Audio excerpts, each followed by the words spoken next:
Sebut negara darurat penista agama, Novel Bamukmin terpanggil mau jadi Cawapres 2024. Bahwa Novel Bamukmin menyatakan siap untuk maju di Pilpres 2024 sebagai Cawapres bersama Anies Baswedan.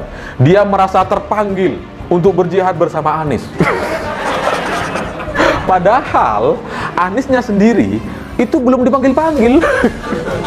Tapi Novel sudah merasa dipanggil. Ini yang manggil siapa sebenarnya gitu.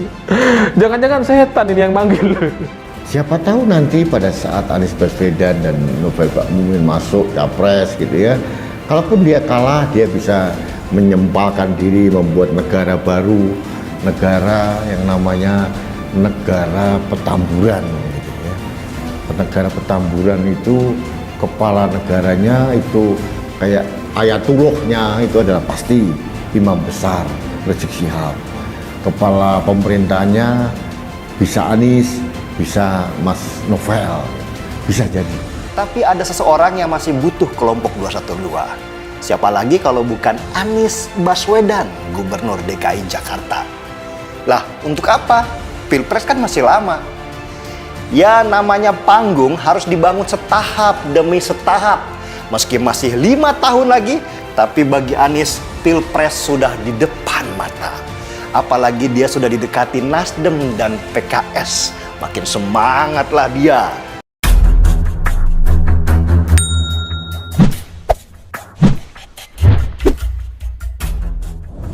Wasekjen PLD 12 Novel Bamukmin menilai situasi bangsa saat ini sedang tidak baik-baik saja. Karenanya dirinya merasa terpanggil untuk jihad secara konstitusional sebagaimana spirit 212. Dia menyatakan kesiapannya maju sebagai calon wakil presiden di Pilpres 2024. Soal saya mau jadi cawapres adalah sebagai jihad konstitusional yang diamanatkan oleh spirit 212. Karena negara ini tidak baik-baik saja, bahkan sudah terancam perpecahan darurat penista agama, kata Novel.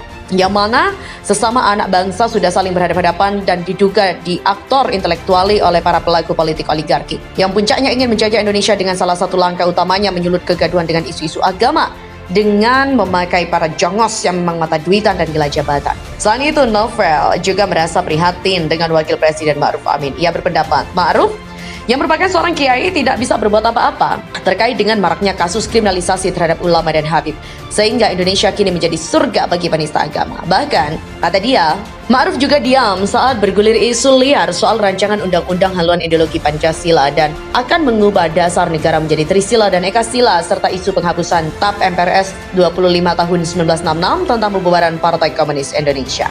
Saya prihatin terhadap figur Wapres yang tidak bisa berbuat apa-apa saking diamnya. Indonesia jadi surga buat penista agama dan maraknya kriminalisasi habib dan ulama. Wapres yang kiai kini ya sangat strategis dengan pangkat ulama, malah negara Indonesia tercabik-cabik nilai ketuhanannya Maha Esa. Sampai RUU HIP menggelinding di DPR untuk mengganti Pancasila serta penghapusan TAP MPRS nomor 25 tahun 1966 tentang pelarangan komunisme, marxisme dan leninisme. Bahkan dana haji nggak jelas rimbanya serta permasalahan umat yang tidak terselesaikan. Atas dasar itulah Novel menegaskan dirinya terpanggil untuk menjadi cawapres. Novel mengklaim rencana majunya dia menjadi cawapres sudah mendapat dukungan diantaranya dari PA 212 dan para tokoh ulama serta jamaah. Meski mengaku mendapat dukungan dari banyak pihak, Novel menyebut bahwa majunya dia sebagai Pilpres 2024 bergantung pada keputusan ijtima ulama. Wah, terkejut sekali, terheran-heran dengan ulah pentolan FPI yang memang sudah putus urat malunya dan masih dengan PD-nya tanpa ada perasaan bersalah sama sekali. Juru bicara alias jubirnya organisasi radikal yang sudah dianggap terlarang di Indonesia, FPI alias Front Pembela Islam ini ngaku siap mendampingi Anies maju di Pilpres nanti. Siapakah dia? Ya, siapa lagi kalau bukan Novel Bamukmin. Ya, juru bicara PA 212 yang begitu ngeri dan mampu menjungkalkan Ahok Jarot ini adalah kumpulan para pejuang yang katanya berjuang untuk menegakkan perjuangan agama tertentu untuk membela negara dan agamanya. Untuk membela agamanya?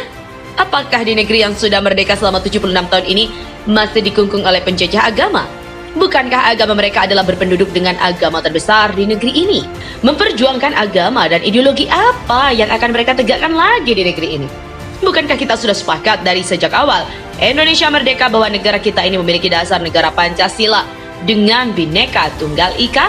Bukankah Indonesia disepakati untuk menghargai keberagaman agama? Tidak ada satupun agama yang lebih superior. Sebuah agama harus dihormati dan dihargai, bukan? Kita sepakat ideologi bangsa adalah ideologi Pancasila dengan 5 sila. Dan saya setuju saja ketika Wakil Sekjen PA212 si Novel Bamukmin ini bilang mengaku siap mendampingi Gubernur DKI sekarang yang menangnya lewat jualan ayat dan mayat alias jualan agama alias jualan politik identitas. Apalagi maju menjadi calon presiden. Novel mengaku siap menjadi cawapresnya sebagai bagian dari jihad konstitusi dan pernah didengungkan oleh si Imam Jumbo yang sekarang sudah divonis 4 tahun penjara itu. Wah. Novel mengatakan jihad konstitusi sebelumnya pernah diupayakan oleh dirinya bernama Akta pada saat Pilpres 2019 ketika mencoba mengusung Prabowo Subianto dan Abdul Somad. Tetapi rupanya rival Prabowo, Presiden Jokowi, juga menggandeng cawapres dari kalangan ulama yakni Ma'ruf Amin. Novel dengan pedenya mengatakan mendapatkan wangsiat, restu dan amanah dari seorang Imam Jumbo yang doyannya lari ke Arab Saudi sebelum resmi ditangkap setelah bertahun-tahun bertapa di Arab Saudi. Imam Jumbo ini akhirnya pulang dengan sejuta dilema, di mana tak pulang akan dideportasi. Pulang ibarat disambut dengan gegap gempita namun akan menghadapi berbagai kasus. Akhirnya si Imam Jumbo ini lebih memilih pulang dengan bertamengkan para pendukungnya yang militan itu. Si Imam Jumbo merasa tampil di medan perang, memimpin jihad melawan pemerintahan yang sudah diakui itu. Akhirnya, si Bibip alias Imam Jumbo harus menghadapi beberapa tuduhan usai 6 orang laskarnya harus merenggang nyawa. Keperkasaan seorang Bibip langsung turun ke titik nol. Para tamengnya hanya bisa menyembah baliho, melakukan aksi-aksi demonstrasi berujung ricuh untuk meminta pembebasan imam besar mereka. Sementara manusia macam si Novel ini hanya bisa kuar-kuar dan merasa paling suci dari setiap manusia di tanah air ini, tak terkecuali dari presiden dan wakil presiden. Si Novel ini menganggap dirinya itu paling benar, yang lain salah, termasuk apa yang dilakukan oleh presiden dan pemerintahannya. Bahkan seorang imam yang sudah layak dipandang jadi ulama panutan seperti Kiai Haji Ma'ruf Amin pun telah dianggapnya bukanlah panutan. Sementara yang radikal dan tanpa proses seperti Waloni, Maher, Habib Bahar bin Smith dianggap ulama yang dikriminalisasi. Dan lagi-lagi, si Novel ini masih menyimpan dendam dengan kekalahan di Pilpres 2019 lalu. Ini sosok selalu merasa di atas ya daripada di atas. Bahkan sekarang dia merasa paling jago agama, sampai-sampai dirinya membandingkan dia dengan Presiden Jokowi dan Wapres Ma'ruf Amin. Apakah memang orang ini sudah kehabisan akal dan hampir gila? Sampai-sampai ke soal agama pun dia merasa paling atas? Novel lagi-lagi berkoar-koar tentang kriminalisasi ulama setelah si Bibip itu divonis 4 tahun penjara. Ketidakterimaan Novel dia ungkapkan dengan tuduhan kepada pemerintah, Presiden Jokowi dan mencampuri perkara Bibip.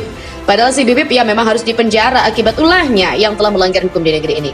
Jadi saran saya, kalau memang sudah merasa agamanya paling mantap dan pengetahuannya dalam memimpin juga sudah oke, gimana kalau Novel Bamukmin? Males saya nyebut nama ini. Sebetulnya terbang ke Afghanistan dan mengajukan diri untuk jadi capres dan capresnya Taliban deh, untuk memimpin Afghanistan di bawah kekuasaan Taliban. Saya rasa lebih layak daripada di sini hanya jadi tukang ribut. Mending kan